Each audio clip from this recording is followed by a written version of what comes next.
Assalamualaikum warahmatullahi wabarakatuh. Kami dari kelompok 5 Prodi Ilmu Perpustakaan dan Informasi Islam kelas 5B. Dalam video ini kami akan menjelaskan tentang knowledge repository. Yang pertama yaitu pengertian knowledge repository. Knowledge repository merupakan sebuah tempat atau wadah untuk menyimpan dan mengelola explicit knowledge. Knowledge repository adalah sebuah alat untuk penyimpanan, memanfaatkan, serta memelihara sebuah informasi, baik berupa dokumen ataupun pengalaman yang telah disediakan bagi orang yang telah memiliki akses, dan untuk memantau tingkat pemanfaatan knowledge pada sebuah perusahaan atau sebuah organisasi. Yang kedua yaitu strategi implementasi repository. Terdapat dua tipe dalam knowledge repository. Yang pertama, knowledge yang terstruktur di dalam dokumen dan database. Yang kedua yaitu knowledge yang tidak terstruktur. Kemudian terdapat dua pendekatan di dalam knowledge repository. Yang pertama ialah pendekatan konten yang fokus kepada knowledge yang ditangkap dan pada konteks apa knowledge tersebut digunakan.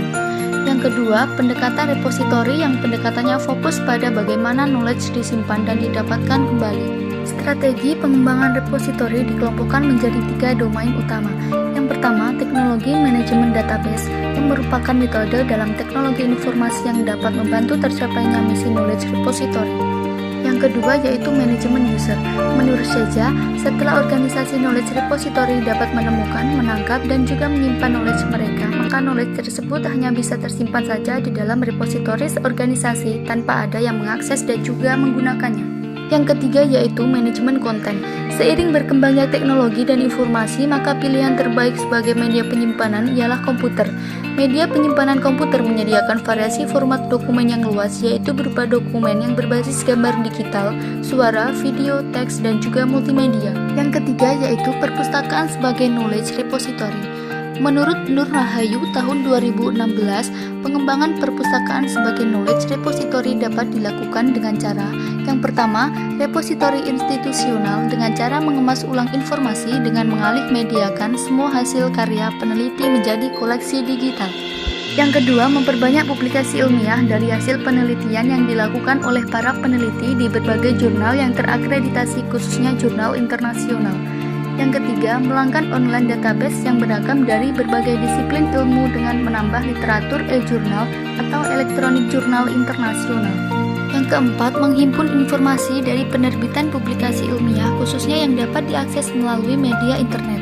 Yang kelima, mengembangkan aplikasi web dengan Library 2.0 yang mengupayakan adanya partisipasi pengguna, perpustakaan, dan learning commons sehingga diharapkan adanya perbaikan terus-menerus yang berkelanjutan. Yang terakhir, peranan pustakawan dalam menunjang pengembangan perpustakaan sebagai knowledge repository. Knowledge repository sebagai sumber untuk mendukung serta menginterpretasikan maupun sebagai pijakan.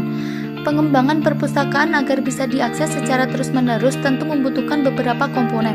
Salah satunya adalah peran pustakawan sebagai manajer informasi.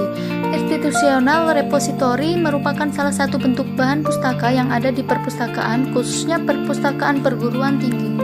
Melalui repositori yang dibangun oleh perguruan tinggi, maka akan berdampak terhadap indikator penilaian hasil karya Civitas Akademika. Menunjang pengembangan perpustakaan dalam knowledge repository, pustakawan memiliki peran penting dalam menerapkan knowledge repository adalah dengan menggunakan open journal system. Perpustakaan dapat memanfaatkan sistem perangkat lunak yang bersifat open source, yaitu Open Journal System atau OJS. Dengan menggunakan aplikasi ini akan menghasilkan sebuah portal e-jurnal sebagai tempat penyimpanan pustaka berupa penelitian atau knowledge repository, sekaligus mempublikasikan knowledge tersebut dalam bentuk file digital. Sekian dari kelompok kami, terima kasih telah menonton video ini. Semoga dapat bermanfaat dan menambah wawasan bagi kita semua. Terima kasih. Wassalamualaikum warahmatullahi wabarakatuh.